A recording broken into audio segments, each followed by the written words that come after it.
Përshëndetje, mirë se erdhe Agon. Mirë se erdhe në podcastin Memento, ku këtu do të flasim për shëndetin mendor dhe ju me qenë se jeni një sportist profesionist, normalisht do kisha dashur që të ndërlidhim pak sporti me shëndetin mendor. Po, a mund të flasësh pak për veten? Përshëndetje, pikës pari jam i nderuar që ndodhem këtu në këtë podcast me ju. Siç e cikët edhe ju, jam Agon Eredini, diplomuar në fushën trajneri sportit. Gjithashtu, domethënë, jam i punësuar në arsim, po në këtë fushë.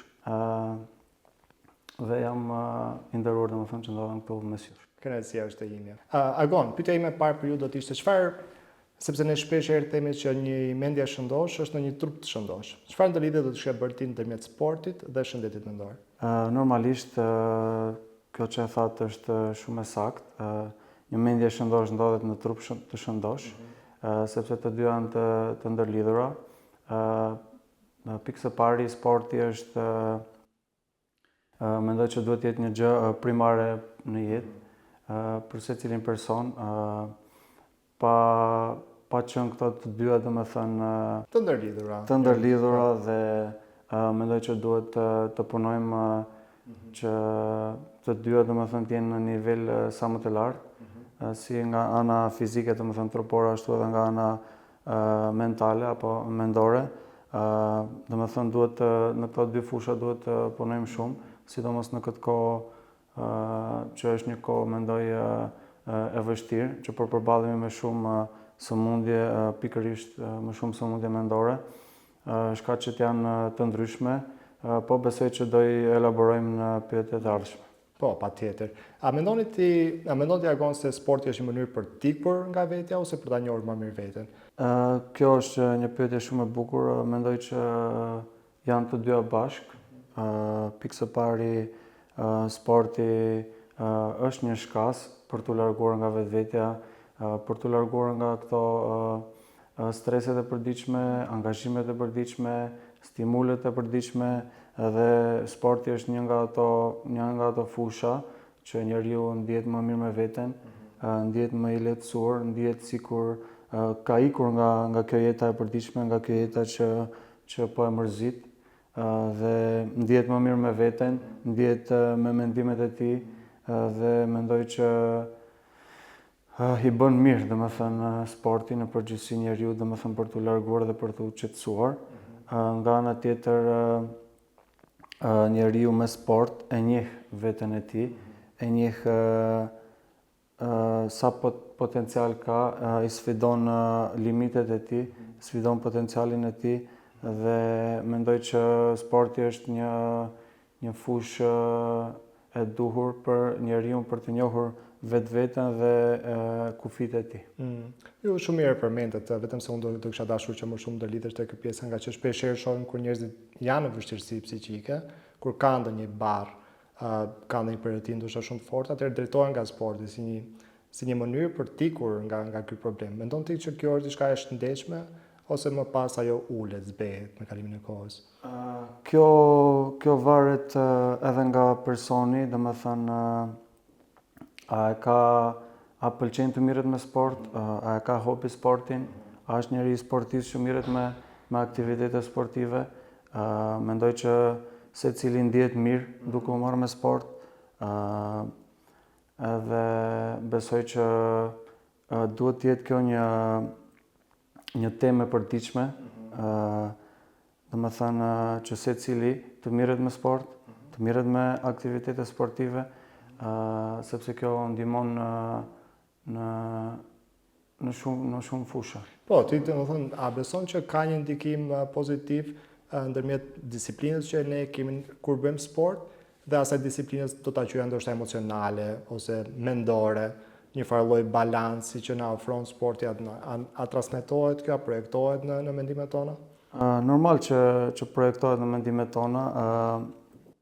Mendoj që çdo gjë njeriu që mirret me sport, mendoj që e ndërlidh edhe me punët e tjera të tij të përditshme, sepse ai e disciplinon duke marrë me sport dhe me aktivitete, ai e disciplinon mendjen e tij, e disciplinon trupin, është më i qartë, dhe mendoj që kjo i ndihmon shumë në jetën e përditshme, duke i zgjidhur më mirë angazhimet e tij, duke i zgjidhur më mirë ato punë që atë person ja vështirësojnë domethënë jetën ose e mundojnë dhe mendoj që sporti ja lehtëson këtë gjë dhe domethënë duhet vazhdimisht të mirret me sport edhe domethënë këtë këshill ose këtë përditshmëri që ai e krijon tua tregoj edhe tjerëve, tua mësoj edhe tjerëve sepse mendoj që është në dobi të gjithëve, si në aspekt fizik ashtu edhe në aspekt mendor.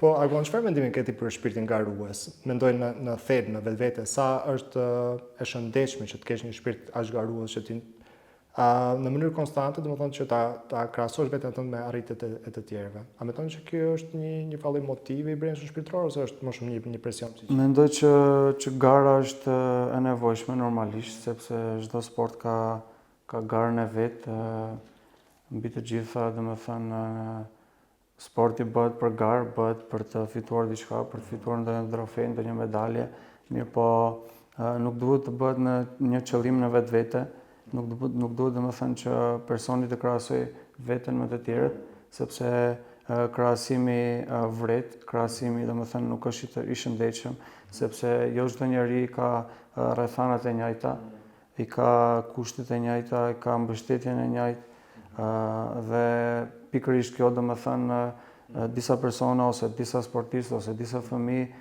janë, mund të them kështu, kushtimisht në avantazh dhe disa të tjerë në disavantazh. Domethënë dikush i ka kushtet shumë të mira dhe përparon, mirë po dikush e ka talentin ose aftësitë dhe nuk është aty ku ai mendon që të jetë dhe duke krahasuar veten me të tjerët, ai pastaj ndihet keq emocionalisht, psikikisht dhe kjo atë e demotivon që të vazhdoj për përpjekjet e tij, për synimet e tij, për qëllimet e tij. Si tu ta rrymë ne këtë qetësi që e kemi kur dikush tjetër na merr, faktikisht na kërcënon, se ne mendojmë që ne duhet jemi ata që e fitojmë garën, ne jemi ato që duhet ta marrim trofeun, medaljen, dhe vjen dikush tjetër që del më i zoti nga ne dhe mendojmë që ndoshta kjo do na demotivojë nga sporti. Si duhet ne që ta ruajmë këtë qetësi, që t'i tregojmë vetes tonë që sporti është për mua dhe jo për tjerët, edhe në për momentet kur ne humbasim, apo jo? Normalisht mendoj që sporti është për të gjithë, nuk duhet të bëjmë ndasi. Nëse dikush fiton, normal që fiton me meritat e tij, me mundin e tij, me djersën e tij dhe ne nuk duhet që të ndihemi keq nga kjo gjë, përkundrazi duhet të punojmë më shumë, të motivohemi më shumë që t'ja kalojmë atij apo t'ja kalojmë të tjerëve dhe asnjëherë kjo nuk duhet, domethënë fitoria e tjerëve nuk duhet të na demotivojë. Mendoj që duhet jetë një shtys për ne që të vazhdojmë të përmirësohemi dita ditës, të shohim gabimet tona dhe të vazhdojmë përpara. Ti ke përvojë personale edhe në sport, edhe si sportist profesionist, po gjithashtu edhe në trajnimin, le të themi për shembull të fëmijëve. Si doa kishe transmetuar ti këtë mesazh fëmijëve? Çfarë do ju kishe thënë kur ato ndjejnë që kanë dështuar, që kanë humbur? A duhet që ta ruajnë atë shpirtin garues ose duhet që të jenë të kënaqur me rezultatet e tyre? Pikërisht mendoj që duhet ta ruajnë atë shpirtin garues, normalisht nuk duhet të dorëzohen. Unë flas nga përvoja ime personale sepse jam domethënë normalisht mirë me aktivitete sportive të përditshme, mirë po jam edhe futbollist aktiv. Edhe di shumë mirë çfarë do të thotë humbja dhe çfarë do të thotë fitoria dhe se si këto ndikojnë në aspektin mendor. Por besoj më shumë e një fitore, apo jo? Po, mendoj që kam pasur vërtet momente të mira në jetën time sportive, momente fituese, kam edhe domethënë disa trofe të fituar. Mirë po, duhet të dalë këtu që njeriu, domethënë sportisti apo sportdasi apo fëmia apo ai që mirret me sport, nuk duhet të demotivohet me humbjen. Mendoj që nuk duhet kur ta humbat shpirtin garues, sepse me humbje domethënë unë personalisht mendoj që më shumë mëson me humbje. Në çdo humbje të tij ai mëson dhe në çdo humbje të tij ai përparon dhe mëson më shumë gjëra të reja. Dua të citoj këtu një frazë shumë të bukur të basketbollistit legjendar Michael Jordan, i cili kur ka pyetur domethënë si e bëri suksesshëm apo çfarë suksesi për ty, ai ka thënë që dështim bazë dështimi, domethënë unë kam arritur te suksesi. Rritur po suksesin. Pikërisht edhe mendoj që kjo frazë e ti duhet të jetë stimuluese dhe motivuese për të gjithë ne, duke mos u stepur në humbjet tona apo në dështimet që normalisht sporti i ka.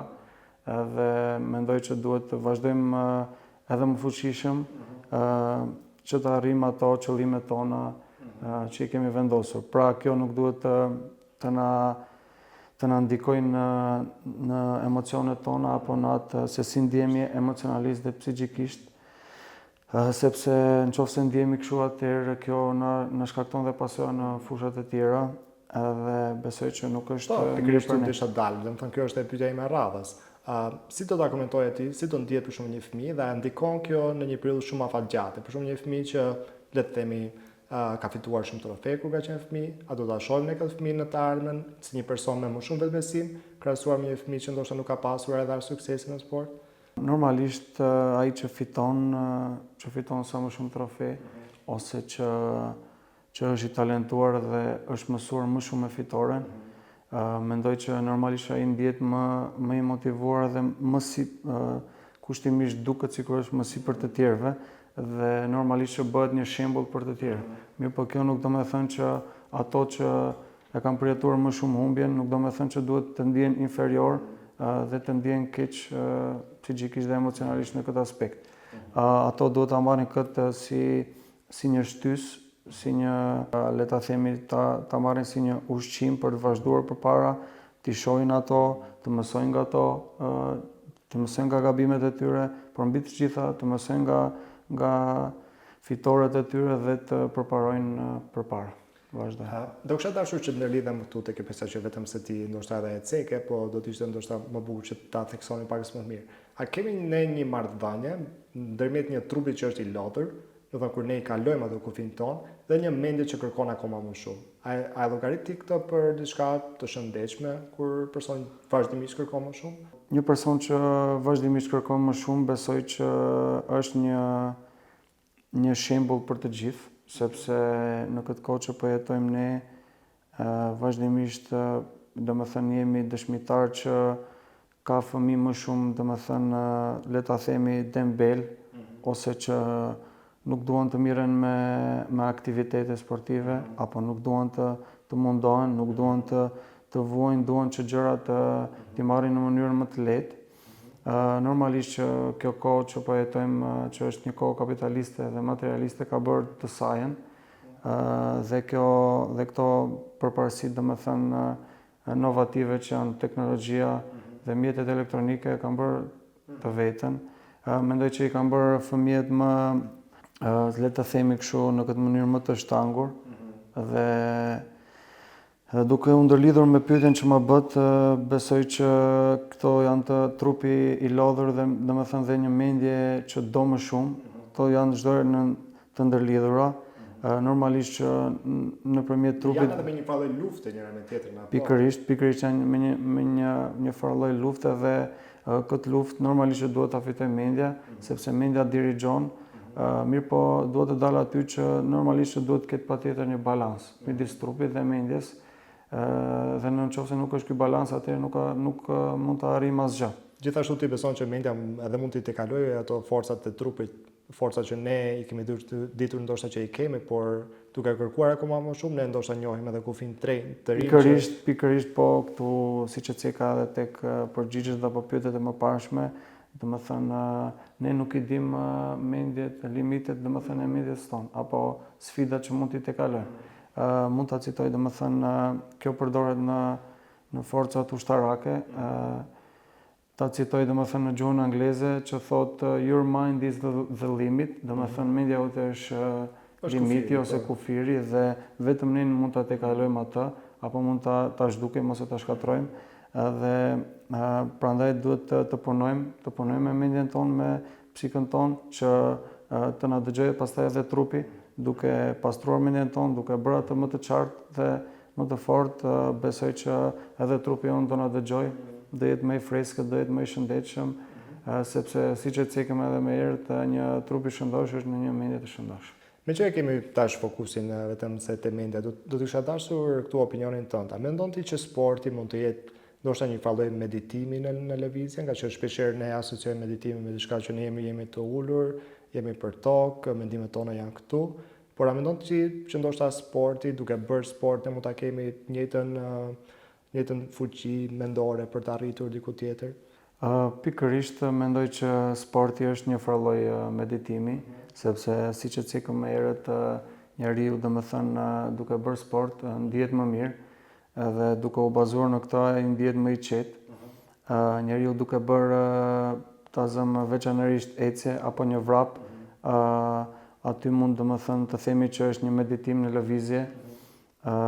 Kështu domethënë po e them këtë si një sfidë të cilën duhet ta bëjnë të rinjt dhe fëmijët ose sportistët ose ato që mirën me aktivitete, domethënë që sa më shumë të bëjnë ecje, sa më shumë të bëjnë vrap, dhe duke bërë vrap dhe duke bërë këto aktivitete t'i lënë domethënë këto mjetet elektronike apo të teknologjisë, sepse besoj që kjo është një sfidë në vete. Domethënë ne jemi mësuar t'i shohim njerëzit duke vrapuar apo duke bërë ecje, duke dëgjuar muzikë apo me kufje në vesh. Duke stimuluar me një farë mënyrë. Pikërisht, domethënë edhe në atë aktivitet duke stimuluar mendjen, mirë po mendoj që sfida është që ato duke bërë ecje ose vrap ose duke marrë me aktivitet, t'i lënë anash këto mjete elektronike. Ta lënë mendjen të lundrojë e lirë. Pikërisht, pra këtë do të dalë që të jesh me vetveten dhe të bësh një meditim.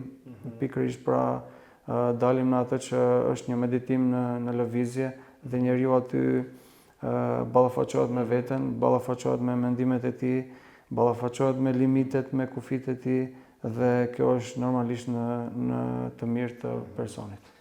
Gjithsesi kjo edhe ishte pyetja ime e fundit, por ndoshta ti do të mund ta rifrazosh në një farë mënyrë, të japësh një format ndoshta përmbyllëse. Çfarë mund mësojmë ne duke i thyer këto barrierat të trupit tonë, të mendjes tonë, duke bërë sport? Çfarë mund mësojmë më shumë për veten tonë?